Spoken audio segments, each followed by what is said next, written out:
Waalaikumsalam. Berjumpa kembali dengan saya Muhammad Nasir di ketikpos.com. Kali ini kita akan membahas terkait seni tradisi Palembang atau Sumsel yang nasibnya sekarang sudah mungkin masuk kategori memprihatinkan, yaitu tradisi Dul Muluk. Walaupun sebenarnya dulu pernah mengalami masa kejayaan di tahun 80-an ya. Nah, kali ini kita akan berbincang-bincang terkait Dul Muluk tersebut bersama seorang inisiator Kampung Dul Muluk yang memang beberapa waktu terakhir itu masuk dalam program kampung tematik dari pemerintah Kota Palembang. Bagaimana sebenarnya perjalanan Kampung Dul Muluk itu? Telah hadir bersama saya Pedo Andi Pedo. Ya. Nama lengkapnya Kemas Ki Agus. Ki Agus Rasid Irpandi. Rasid Irpandi. Sultan Bucu Palembang. Ya, yang dulu sering membuat orang ringam dengan lagunya dulu. Tapi lagunya sekarang ini sudah sempat hilang itu videonya. Bisa diceritakan ini Pak Andi Pedo apa latar belakangnya untuk kemarin ada keinginan menghidupkan kembali Kampung Dul Muluk? Soal Dul Muluk ya? Iya. Nah, jadi Pak Nasir awalnya dari serba kebetulan. Nah, jadi mungkin kebetulan apa kebenaran? Kebenaran. Nah, ini masih nak kita cari. Yang kalimat ini benar ini kebetulan apa kebenaran? Iya. Nah, kebenaran dulu sekitar 3-4 tahun yang lalu, masih di zaman masa-masa corona kan. Jadi habis makan nyogok di garang. Garang itu bahasa Palembang, bahasa Indonesia teras. Ya, habis makan ngudut, karena mengokok kalau ngudut ya? Ngudut, ngerokok di rumahku di lorong taman bacaan Takotakan. Karena aku dari kecil selalu disuguh ke tontonan Dul Muluk. Pokok dari kecil dulu di kampung tuh, nak acara kawin. Bukan dulu tuh waktu lahir nanggap Dul Muluk. Waktu lahir nanggap Dul Muluk. Waktu syukuran nanggap Dul Muluk. Waktu besunat, pengantin. Iya, pengantin, kawin, ya, Dul Muluk. Kita waktu kemarin, tapi uang lain itu yang maksudnya nanggap Dul Muluk tuh. Pokoknya sekeluarga besar. Dari aku, keluarga besar nanggap Dul Muluk. Jadi kan. Tapi yang mainnya waktu itu masih yang itulah, dari lahir, sunatan, kawin, itu lah yang mainnya. Iya, wong itu ganti-ganti wongnya mana? Nama tiung zaman dulu kan. Nah, jadi balik ngelamun tadi kan di garang tadi kan. Karena lah sudah terlalu sering lah beratus-ratus kali, ribuan kali nonton Muluk. Jadi kan sambil gue berpikir, di manalah Dul Muluk ini berasal? Dari manalah Dul Muluk ini berasal kan? Dah, kebenaran lagi pegang HP. Kebetulan tadi pegang HP. Nyarilah di Google, Dul Muluk berasal. Masuk ke Wikipedia. Kapan dibaca di Wikipedia, ternyata teater Dul Muluk ini awalnya dicerita di Wikipedia nih kan, awalnya dari sebuah kitab syair karangan Raja Ali Haji dari Pulau Penyengat Riau. Nah, jadi judulnya Abdul Muluk kitab itu. Jadi berisi tentang kisah kejayaan kerajaan Islam. Cerita di dalam buku itu kan. Maco di Wikipedia. Maco di Wikipedia. Barulah tahun 1845 buku ini dikarang. Berarti habis maghrib. Lah lahir waktu itu? Belum, 1845 habis maghrib ya dah. 1854 10 tahun kemudian masuk Isya itu. Iya, lah nak para Isya sudah ya. 7 hari biasanya. Pada Isya. Buku Abdul Muluk ini tadi dibawa oleh namanya Wan Bakar. Dibawanya masuk dalam tas apa dipegang gitu? Caknya di ransel. Itu sudah ada ransel. Buku itu masuk ransel. Pedagang gitu, pakai ransel kan itu tuh kan pedagang tuh Wan Bakar. Tas kulit itu zaman dulu itu ya kan, masukinnya bawanya ke Palembang oleh Wan Bakar tadi. Naik apa di Palembang tuh? Nah, itu enggak ini juga. Itu kaki kita teliti apa dia naik kuda, pesawat belum ada, ya kan? Motor belum ada, mobil, pecahnya naik kuda tuh lah. Jangan-jangan dia itu kan dari kampung ke kampung, kayak dia sini sampai akhirnya sampai ada brejo lah dia. Kali. Pokoknya brejo lawan Bakar itu nak mampir di mana, tahu-tahu dia nggak buku siapa Abdul Muluk ini tadi, sampailah ke Palembang. Nah, jadi balik tadi Wikipedia tadi, maco kan? Jadi si Wan Bakar ini saat membacakan syair-syair buku Abdul Muluk ini ditulis di Wikipedia tuh. Ya. di seputaran, di rumahnya di seputaran Tangga Takat 16 Ulu Palembang. Lah sudah ada waktu itu 18-an itu Tangga Takat itu. Nah, kakek aku cerita gue kakek, lah sudah ada itu ya. Kakek ini menarik ini ya. Nah, pas dibaca itu, nah, bedesau gitu ya kan? Lah, di kampung dewek berarti si Wan Bakar ini kan di seputaran kan Tangga Takat. Nah, jadi gara-gara kebenaran ngudut tadi, ngelamun di mana Dolmuluk berasal, terbaca Wikipedia, jadi akhirnya makin penasaran. Nah, makin penasaran. Kebenaran lagi, aku ini berkawan dengan rombongan Dewan Kesenian Palembang ini, ya kan? Oh, ada sejarawan, ada budayawan. Nah, kumpul lah di rumah itu, semacam FGD lah, FGD sama kawan-kawan kampus dari WIN waktu itu, zaman itu WIN kan. Jadi kita bahas. Tahun berapa itu? 2-3 tahun yang lalu lah, berarti sekitar zaman corona. Ya, 2022 mungkin ya, 2001 atau 2000 corona ya. Masih corona.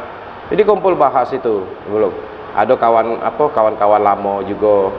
Nah, bahas Dolmuluk mulai digali kan ya kan. Jadi awal ide itu kebenaran apa kebetulan? Kebetulan, ya kan? Kebetulan. Jadi aku terpikir, nah jadi kita harus ini di tempat dewe. Jadi kita harus cari di mana pertama kali Wan Bakar bawa buku untuk kagetnya ini maksudnya ke depannya untuk kita sepakati sama-sama daerah itu jadi sebagai semacam kampung Dolmuluk. Nah, seolah-olah sejarah awal Dolmuluk. 2 abad sudah 18-an. 1854. Nah, habis maghrib tadi ya kan? 2 abad, iya. Jadi FGD berapa kali Pak Nasir? Terus tuh kami podcast berapa kali di apa channelnya itu? Masih ada channelnya? Mang Dayat. Jadi pakai YouTube Mang Dayat, kita podcast bahas Dolmuluk. Nah, waktu di podcast itu kebenaran lagi. Jadi yang audiens yang nonton podcast itu ngenjuk ke buku yang Abdul Muluk itu. Iya. Oh, kitab syair yang tahun 1854 itu. Yang dibawa oleh Wan Bakar. Nah, Wan Bakar itu. Jadi buku ada tulisan nama Wan Bakarnya. Kan buku itu karangan Raja Ali Haji. Iya, tapi berarti belum tentu punya Wan Bakar itu. Nah, kita sedikit lagi. Ya. Buku ini karangan Raja Ali Haji, bukan punya Wan Bakar. Wan Bakar yang awaknya baik. Iya. Nah, bukan sebenarnya Wan Bakar itu memang dia ingin menghidupkan apa? Dolmuluk atau cuma strategi dia? Kan kalau pedagang dengan strategi belum. Zaman dulu, benar, zaman dulu Wan Bakar itu bawa buku itu karena dia tadi pedagang. Ya. Jadi zaman dulu tuh jangan kita pikir sekarang sudah ada HP. Ya. Jadi membaca syair itu adalah hiburan. Ya. Nah, jadi betutur cerita. Di situ kan ada cerita Jainal Abidin Shah, Rajo ini dihadang oleh. Dia berdagang ini mana bahasa 16 atau di mana waktu itu? Tangga Takat. Oh, bukan dia berdagangnya. Kan iya, dia kan gelar dagangannya. Cak Kalangan itu berarti. Dulu misalnya zaman Bung Ahmad. Dia jual obat, ya kan? Nusa Indah itu. Nusa Indah, ya kan? Oke. Sulap jual lagi. Nah, kira-kira itu Wan Bakar tuh. Dia masuk ke syair itu. Jadi Wan Bakar ini tukang obat. Si Wan Bakar tadi. Tukang obat. Nah, enggak tahu tukang obat pula. Dia di pokoknya pedagang, ya kan? Nah, sampai mana tadi cerita? Nah, jadi sudah FGD berapa kali podcast di YouTube-nya Mang Dayat. Jadi penonton yang itu kan kita bahas Dolmuluk soal buku-buku tadi, buku karangan Raja Halil Haji. Jadi dia ni ada. Jadi malam itulah diantarkannya. Iya, diantarkannya oleh audiens tadi. Balik mana Mamang itu? Nah, dah tahu lupa balik di mana pokoknya Mamang. Pokoknya mau kasih. Kalau Mamang tu nonton acara ini dia ngejuk buku itu, buku itulah koyak mengoyak, tulisannya warisan Arab itu. Melayu. Warisan apa bukan itu? Mungkin lah itu kata dia ini kakek dia ini banyak nyimpen koleksi-koleksi lama, bukannya buku be kan. Nah, jadi karena kami podcast itu dia ada buku itu makanya dihibahkannya ke buku itu. Jadi buku itulah koyak mengoyak, tulisan Arab Melayu, isinya kan cerita tentang kejayaan Islam tadi, pantun-pantun. Nah, kebetulan lagi. Pokoknya serba kebetulan. Nah, muat kampung Dolmuluk nih kan, dapatlah buku itu. Sudah dapat buku. Nah, bentar, katanya kalau dalam kampung Dolmuluk. Aku ini nak minum, tapi kosong ini nih. Mana ini? Di kitab Dolmuluk itu katanya kan sebenarnya kan itu kan banyak mengajarkan tentang ini apa namanya? Poligami. Ada enggak apa? Nah, itu kan cerita tentang kejayaan kerajaan Islam kan? Iya. Kitab itu. Ya, tapi mungkin lah sudah dikupas. Katanya kemarin pernah cerita ada ilmu-ilmu yang mana supaya bisa menaklukkan cewek. Wah, hati lah gitu.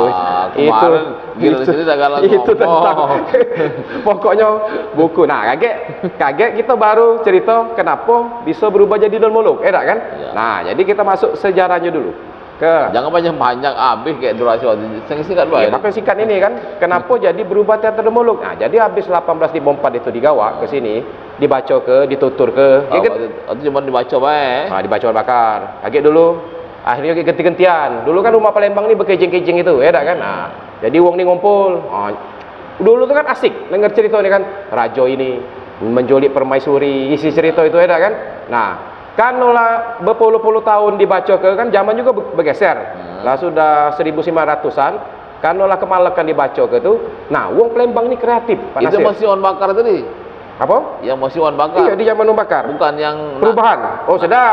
Jadi perubahan itu dulu ada muridnya namanya Wak Nang Nong. murid on bakar. Yo, yang nyaksi kon bakar itu. Nah, Wak Nang Nong inilah di masa 1900 itu mulai berpikir.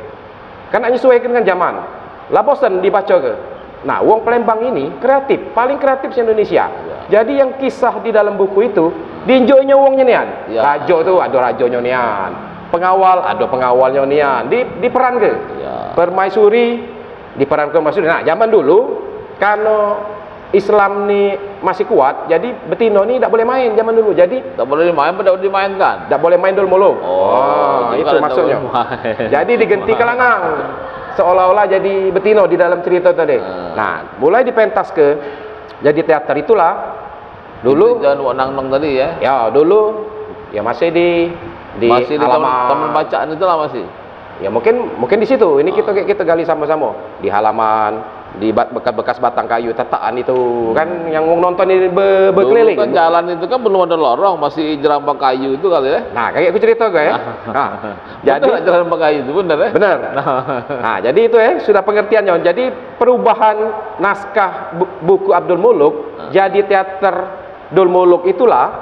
Nah, yang itu yang mundur lagi gitu, yang pas aku baca Wikipedia itu ternyata perubahan naskah itulah yang sudah diakui oleh negara kita. Jadi warisan budaya tak benda. Iya, karena kalau ceritanya itu kan asli memang punya karya Asli karya Raja Ali Haji. Nah, si Raja Ali Haji ini informasi, beliau ini juga yang ngarang buku Gurindam 12. Ya. Nah, Gurindam 12 itu akan jadi cikal bakal bahasa Indonesia. Jadi Raja Ali ini wong hebat, pengarang hebat. Termasuk salah satunya karya buku Abdul Muluk ini. Ya. Nah, perubahan buku Abdul Muluk jadi teater, nah itulah yang sudah diakui Bukan oleh sebenarnya negara. Pendon ini kira-kira sejarawan atau memang pelaku Dul Muluk? Iya, aku ini Nah, dulu apalnya? tuh vokalis. Jadi sekarang berubah jadi sejarawan gara-gara kampung Dul Muluk ini. Apa karena bukan lagunya tidak laku tuh bukan? Ya kan? Nah, karena ya tadi gara-gara ngelamun, jadi aku sampai sekarang jadi aku berkepentingan untuk membangun kampung Dul Muluk ini kan, menjadikan kampung Dul Muluk ini. Ya. Nah, kita balik lagi tadi ya. Biar paham galau-galau kan? Iya. Nah, jadi kalau salah-salah ada. yo, kebenaran ngelamun, kebenaran Wak Nang Nong tadi kan, tapi kan yo nyaksi ke Dul Muluk, kebenaran lagi muka di Wikipedia ternyata di kampung Tangguh Takat, Iya. kebenaran lagi diinjuk wong naskah buku. Nah, kebenaran lagi waktu itu kami buat juga film dokumenternya tentang kampung Dul Muluk ini kan. itu dari dananya dana mana? Nah, dari dana BPK. Nah, BPK, jadi Balai Pelestarian Balai Pelestarian Kebudayaan. Patris berarti. ya, Kepalanya. oke, cair lagi kita buat lagi kampung apa? Video dokumenter tentang kampung Dul Muluk. Tak boleh kalau 2 kali oh. Tidak boleh. Nah, apa lagi ya? Kebenaran lagi, pokoknya serba kebenaran ini. Enggak, masih ke Wak Nang Nong tadi. Penulis Wak Nang Nong itu siapa? Wak Nang Nong. Nah di bawah Wak Nang Nong itu Nah, siapa? jadi 1900-an itu Wak Nang Nong itu dan ya kawan-kawan yang lain Banyak yang lah. sekarang nih Sanggar-sanggar yang ya. sudah dikumpuli data-datanya ada nama Wak Nang Nong kan, sanggar-sanggar ini. Jadi dirubah jadi bentuk teater. Nah, Dul Muluk teater diperankan dengan wong. Nah, dulu kita kan masih zaman revolusi. Ya. Nah, jadi sempat hilang. Jadi zaman revolusi itu sempat hilang. Itu sebelum katanya zaman Jepang juga sempat dimainkan lagi. Ya, zaman revolusi. Itu setelah lewat zaman Jepang itu ya. Ya, zaman revolusi sempat hilang. Begitu Jepang masuk, dihidupkan lagi. Nah, sempat dihidupkan oleh Jepang sebagai alat propaganda 3A. Jepang. Jadi Jepang, Cahaya Asia. nah, yo, jadi dia propaganda tuh Asia itu ya. ya macam-macam, bisa lewat seni, bisa lewat budaya, bisa lewat apa. Nah, itu pernah dimanfaatkan oleh Jepang. Itu masih Wak Nang Nong tadi eranya. Nah, tidak tahu itu. Mungkin Wak Nang Nong dah punah. Mungkin generasinya yang lain. Nah, Habis masa kemerdekaan, revolusi, masuklah di zaman-zaman tahun 60 70. Dol Muluk mulai bangkit lagi. Ya, Nah, mulai bangkit lagi. Ini sejarah yang kami gali ini ada namanya Yek Mesir. Nah, tapi katanya di era itu juga ada pengaruh juga apa teater-teater yang dari Malaysia, tonil-tonil itu juga ada di Palembang ya. Bisa. Jadi dia bersamaan itu. Bisa. Jadi perubahan teater di dunia ini ya tren. Ya. Jadi tren. Jadi dari 1900 dulu mungkin di Eropa kemasnya teater ini dalam bentuk opera. Iya kan? Di Melayu dalam bentuk teater-teater panggung sederhana. Nah, akhirnya sampai ke Palembang kan itu kan. Nah, jadilah teater Dol Muluk ini. Nah, ada peran Yek Mesir. Yek Mesir itu masih keturunan dari Wan Anong tadi. Iya, Yek Mesir ini anak muridnya Wan Anong. Ya berarti pasti ada hubungan kan dengan Wan Anong ini kan? Ya, hubungannya dia murid si Wan Anong ini. Nah, Yek Mesir inilah apa tuh kakek buyut siapa Yek Mesir itu? Tidak tahu aku. Pokoknya panggilannya Yek Mesir. Inilah kakek buyutnya Randi, pelaku Dol Muluk. Pelaku Dol Muluk Palembang sekarang ini. Bakar tadi bukan? Iya, dia adalah kakek buyutnya Mang Jonhar. Mang Jonhar punya anak namanya Randi. Nah, jadi Mang Jonhar dan Randi itu terah Dol Muluknya kuatnya. Karena kakek buyutnya nyaksikan langsung si Wak Nangdong ini. Wak Nangdong ini nyaksikan langsung saat Wan Bakar membacakan syair-syair Abdul Muluk itu tadi. Jadi hubungan psikologis tentang Dol Muluk kuat, memang kuat. Dari guru ya. Iya, jadi nasabnya nasab berguru Dol Muluk ini jelas. Kalau kita nuntut ilmu itu kan harus ada gurunya. Benar. Iya, benar, guru kan. Nah, kalau kita ini gurunya siapa? Guru aku Google tadi lah, Mbah Google tadi itu. Nah, jadi masa-masa 70 mulai bangkit Dol Muluk ini ya kan. Nah, masuk tahun 80 itulah masa-masa kejayaan Dol Muluk. Itu zamannya bapaknya Randi. Bapaknya Randi, Mang Jonhar itu. Terus ada banyak-banyak sanggar lain. Dan berkembangnya daerah Pemulutan itu banyak. Ya, sampailah berkembang ke daerah ke Pemulutan, ke OI, Pemanyo kan. Karena di tahun-tahun itu HP belum ada. TV batas jam 9. Jadi Dol Muluk itu jadi hiburan primadona. Baik yang nganten ke nyunat ke ini, ya acara-acara apa kenduri yang lainnya pasti malamnya nanggep Dol Muluk. Karena di situlah ada hiburannya, ada lucunya. Nah, soal lucu si Hadam, ini sosok Hadam lucu. Sebenarnya di buku Dol Muluk itu tidak katik sosok Hadam ini.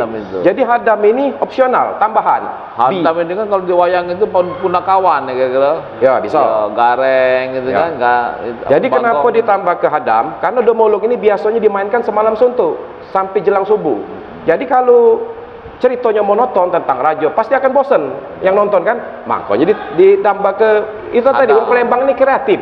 Ditambah ke sosok Hadam yang tugasnya untuk ngelucu. Hadam itu dewek dari bahasa Arab, artinya pelayan. Hadam itu bahasa Arab, pelayan. Nah, jadi dia melayan di raja, dia tugasnya ngelucu. Iya, tugasnya ngelucu biar cerita itu tidak ada bosen sampai semalam suntuk.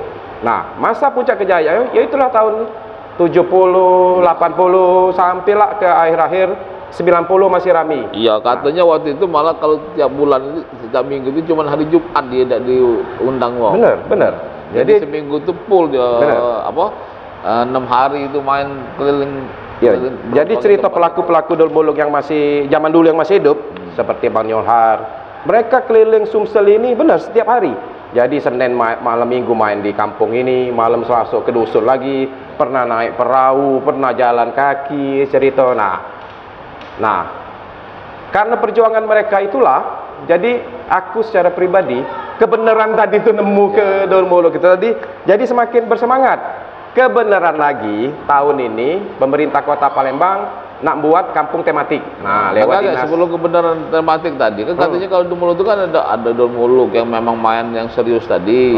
Ada lagi namanya bangsawan. Nah, ada enggak bedanya bangsawan dengan Dol Muluk? Nah, jadi memang duo. Jadi ada yang disebut Dol Muluk, ada yang disebut bangsawan. Nah, jadi Dol Muluk itu ceritanya sama persis dengan buku si Abdul Muluk itu tadi. Ada Siti Jubaidah, ada ini Nah, bangsawan ini muncul karena lagi-lagi menyesuaikan ke perkembangan zaman. Jadi bangsawan ini ceritanya tidak harus sesuai dengan si buku Abdul Muluk ini tadi. Boleh kita karang-karang dewek, rajanya terserah, hadamnya terserah. Nah, itu sebagai inovasi wong Palembang tadi. Jadi jangan monoton dengar cerita berdasarkan bukunya. muncullah bangsawan ini. Nah, dan yang sampai sekarang ini yang kita nikmatin ini yang si bangsawan inilah. Tapi Dol Muluk tetap masih ada. Tetap ada. Nah, dan itulah akan salah satu jadi agenda PR kita. Kita akan coba buat Dol Muluk yang memang versi cerita aslinya, jangan dicampur-campur ke dengan bangsawan. Ya, nah, kira-kira dulu kan dia ini ngetop nih Nah, tiba-tiba tidak lagi. Nah, apa penyebabnya kira-kira? Dol Muluk ini? Iya. Iya, tadi kan sudah kusinggung sedikit. Awal 80 90 naik daun. Mulai nurun, kita mulai banyak hiburan. HP mulai masuk. Rock dangdut, belum ada HP waktu itu. Organ tunggal, rock dangdut, organ tunggal mulai masuk. Iya kan? Hiburan lain mulai masuk. Zaman sudah mulai bergeser anak-anak mudanya, iya kan? Sudah mulai ke kini-kinian. Nah, jadi hal-hal itulah yang muat Dol Muluk ini tergerus. Tapi walaupun Dol Muluk ini kesannya dalam tanda kutip tradisional, tapi sebenarnya tinggal tergantung kita untuk memodifikasi Dol Muluk ini. Kita disesuaikan dengan zaman sekarang, iya kan? Tampil Dol Muluk, tapi cerita zaman sekarang. Bangsawan tadi boleh kan diacak-acak cerita yang tadi kita harus dengan pakem dengan Dol Muluk kan Bang. Bisa kita masuk ke apa? Rombongan band bisa. Dan kelebihan sekarang hiburannya iya kan? Bisa dimodif. Pemain itu atau rombongan yang lain. Cewek tetap cewek. Kan dulu kan yang cewek dimainkan oleh yang lanang. Ya karena boleh cewek kan. Sekarang sudah cewek sudah boleh main itu kan karena zaman sudah berubah. Nah, kemudian yang bergeser itu kan juga menarik itu sekarang. Ini kan ada yang tren apa namanya? Saweran itu. Dulu kan enggak kate barangkali yang nyawer. Benar. Dan ceritanya itu kadang kalau dulu kan yang jadi raja, bangsawan itu kan berwibawa, tidak melok dengan jenis saweran. Kalau sekarang meloknya dengan jenis saweran juga. Nah, itu kira-kira. Nah, itulah tadi karena dimain ke Dol Muluk yang bangsawan tadi. Nah, jadi bangsawan tadi tidak hanya hadam yang lucu, boleh ngembek saweran. Iya kadang kalau raja, pengawal. Nah, jadi ceritanya serba lucu sebenarnya di Dol Muluk bangsawan nyebutnya. Kira-kira harapannya, mana kira-kira masa depannya kampung Dol Muluk? Cak mana konsepnya itu? Nah, konsepnya satu, kebenaran lagi tadi. Ya, banyak kebenaran. Pemerintah Kota Palembang lewat Dinas Kebudayaan tahun ini nyari kampung tematik. Nah, salah satunya Dol Muluk. Kampung Dol Muluk ini. Nah, jadi balik-balik ke soal kampung Dol Muluk, wacana sebutan ini kampung Dol Muluk, maksud aku tuh kita sepakati masyarakat, kita Dewan Kesenian Palembang, Dewan Kesenian Sumsel, sejarawan, budayawan, pemerintah, warga, kita sepakati sama-sama bahwa lorong taman bacaan yang ada di Tangguh-Takar itu kita sebut dia kampung Dol Muluk. Maksudnya disitulah pertama kali Wan Bakar bawa buku Abdul Muluk. Disitulah dulu wong latihan Dol Muluk. Nak belajar Dol Muluk, nak nonton Dol Muluk, nak berfoto-foto. Nah, bisa di situ, kan? Di situ kan ada kulinernya. Nanti konsepnya. Nah, kira-kira konsepnya kira-kira. Kalau nak datang ke sana bisa lewat darat, bisa lewat sungai, itu bisa jalan kaki, itu bisa. Benar. Jadi konsep kampung Dol Muluk itu kita akan jadikan destinasi wisata. Tapi siap-siap yang nonton sana harus siap nyawer, jangan kayak tidak nyawer. Honornya kecil, apa tidak kecil honornya kayak di situ. Nah, jadi kalau nak dijadikan destinasi wisata, lorong taman bacaan itu akan kita panggil kampung Dol Muluk. Ya pasti kita harus penuhi faktor-faktornya. Iya kan? Satu, harus dibagusi. Paling tidak dibuat gapura. Iya kan? Penanda bahwa inilah kita masuk ke kawasan kampung Dol Muluk. Ada bangunan permanen. Maksud aku kita buat panggung kecil lah. Kita lengkapi baju-bajunya, ada baju raja, ada baju permaisuri. Pecah waktu kita ke Turki pakai baju Turki berfoto, kan? Sound systemnya, jalannya bagus, lampunya, kan? Jadi kalau itu sudah bagus, pemainnya dibesarkan, ada kampung Dol Muluk pemainnya masih honornya kecil, terus kasihan. Iyalah yang ngurus ini diunjuk honor juga. Pemainnya kan banyak, 15-20. Kalau cuma 2 juta, dia cuma 75 sih kalau untuk honornya. Itu curhat berarti ya? Tidak, bukan, aku tidak ngalami masalahnya. Nah, jadi harapannya itulah, mudah-mudahan kita gotong royong dari pemerintah sampai minum. Minumnya udah gatik dari sampai warga, karena satu alasannya Dol Muluk ini sudah diakui negara sebagai warisan budaya tak benda 12 tahun yang lalu, berarti 2002 atau 2003 lupa aku. 12 tahun itu ya 2002. Nah, jadi sudah diakui oleh negara ini ngakui. Enggak lah, 20 tahun ya.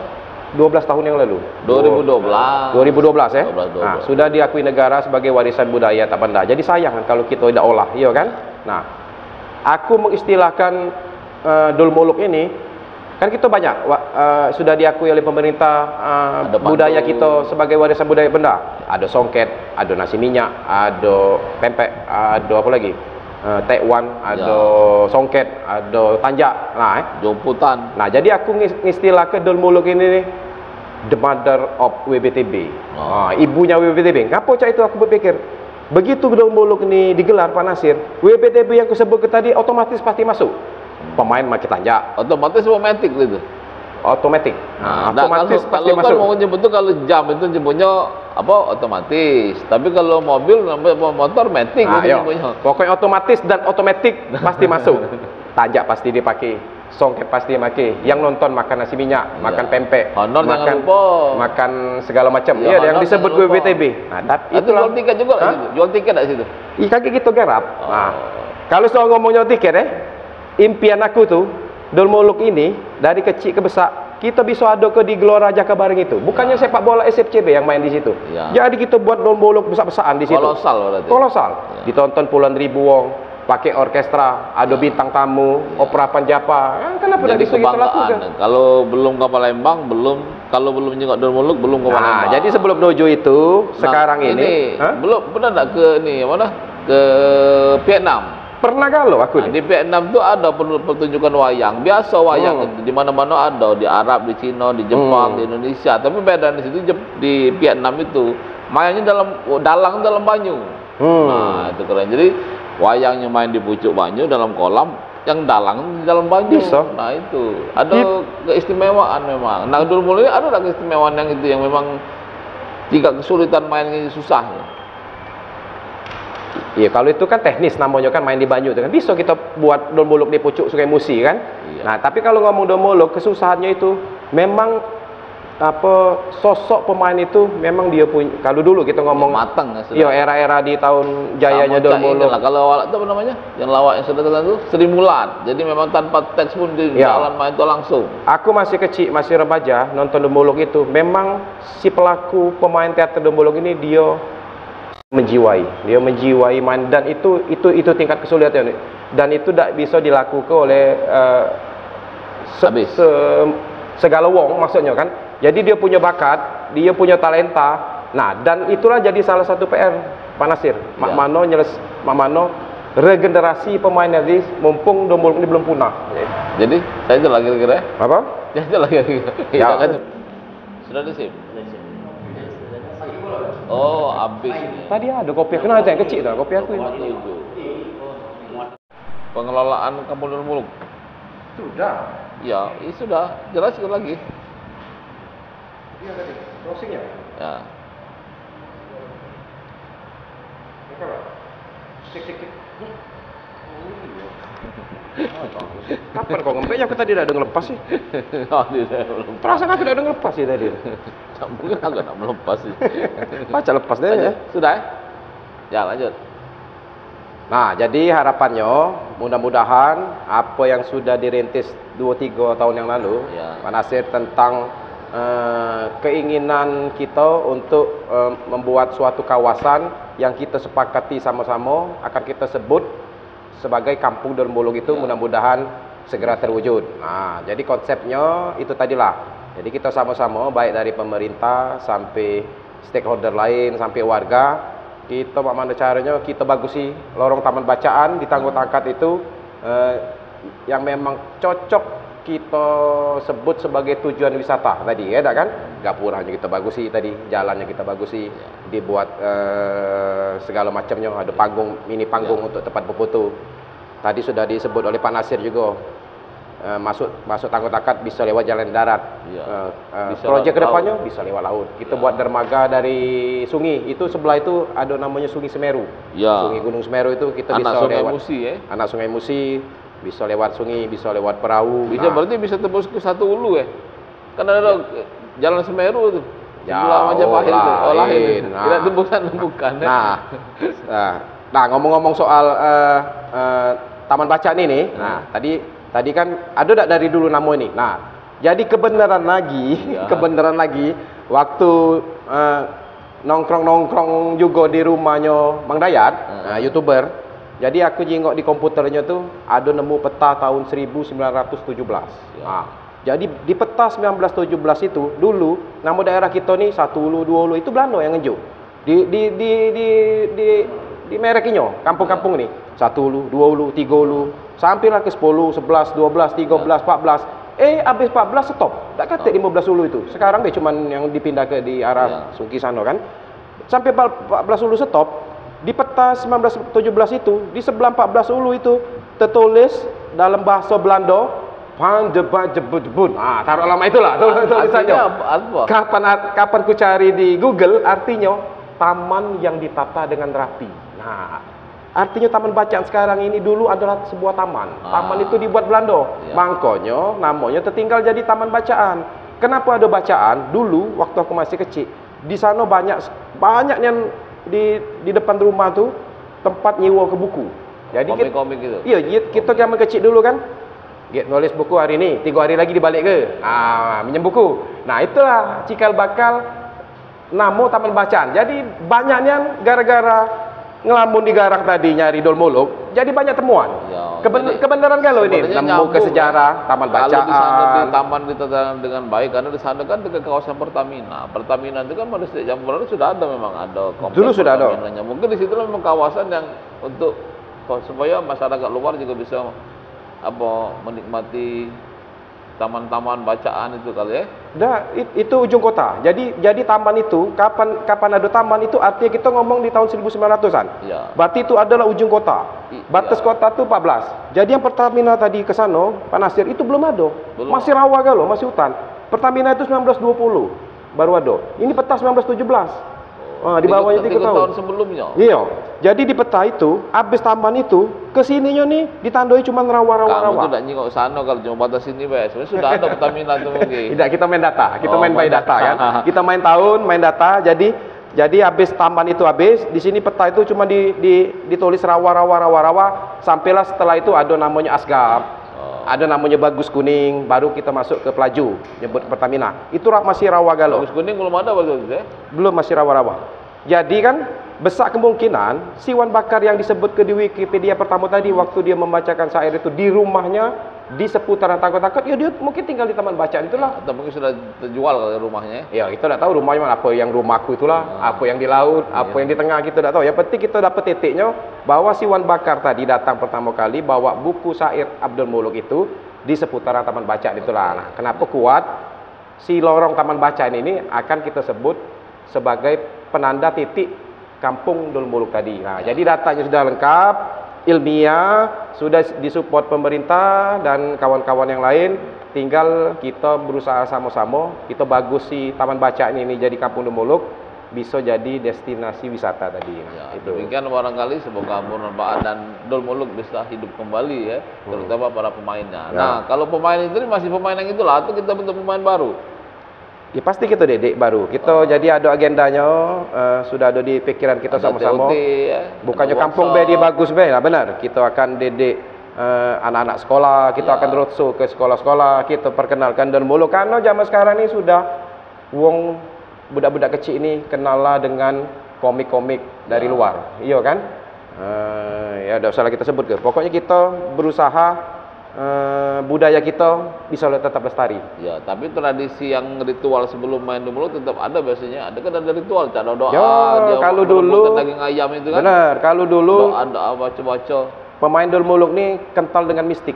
Ya. Jadi sebelum pemain tuh nak minta buat ke apa dia namanya kunyit panggang ayam kunyit, nasi kunyit panggang ayam, iya kan? Karena di bawah-bawah di tahun 1900 ya masih kental lah di kampung mistik. Kan kita masih kawasan kota ini masih sepi, apalagi di daerah-daerah ya itu kan. Dan mainnya memang kalau agak serem-serem itu memang harus ada itu ya. Ya tapi sebenarnya dia tuh minta buat ke untuk dia tuh lah makannya ayam itu ecak-ecak bae itu mistik-mistik kan. Ya, ujung-ujung dia tuh lah makannya ya kan. Jangan kita bongkar gagal sampai habis kayak ceritanya. Iya, nah minum boleh minum ini. Betul berkatu. Silakan.